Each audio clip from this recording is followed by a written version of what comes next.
Ward 54 residents in Motherwell say they have been experiencing power outages for 3 years, alleging that the outages are caused by a faulty transformer.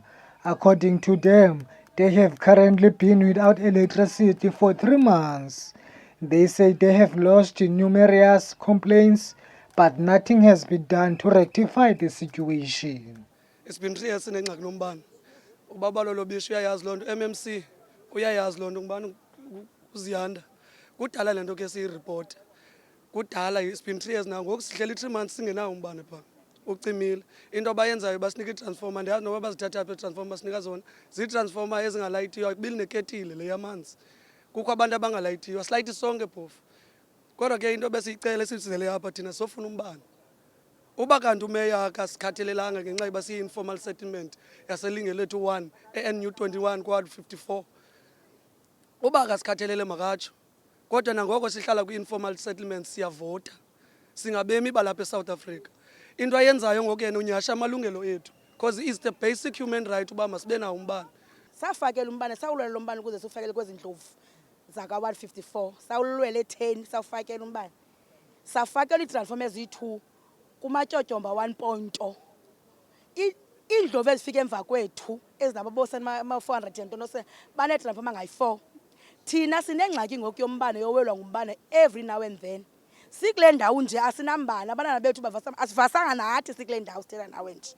They stated that being without electricity for such a long period is causing them a great hardship and has led to a loss of confidence in the municipality. Ubuhlungu siyavota baza nemoto xa sifuneke kuvotiwe kuzomisa phambi kwethu bathi imizi zethu zezonto ezingakhathalelwanga ibuhlungu into yalapha ibuhlungu nanomntana ohamba ngamadolo bathi kuloo nto leyo yonke sihleli singenambane ngevasa ngamanzi abandayo fred mpuphathe umlomo umtyisa ibhilisi enough man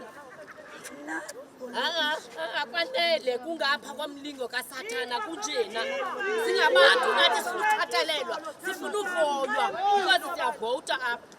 Kukho abantu abadala esihlala nabo, kukho abantu abadisabled esihlala nabo phe areeni. And ke kumnandi onwabanga as uCLO because banalani bandima umuntu onamagunya wothetha naba bantu bombane. Ukhansila wethu uxakiwe because xa efowuna bayamphendula ecaleni but xa senza conference call abamhoyi. Babuye emacaleni baphendula i-nonsense ngoba i-nonsense le bayiphendulayo kum mna ke ngoku as uCLO.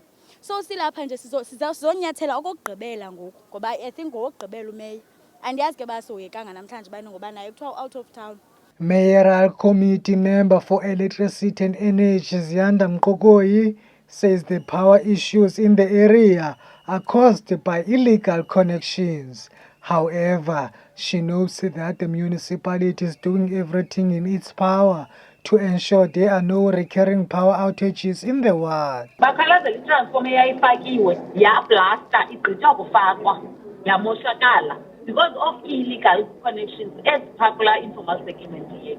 But izolo ke besidibene nedepo nabo abahlali savumelana into yoba idepo yenza isolution into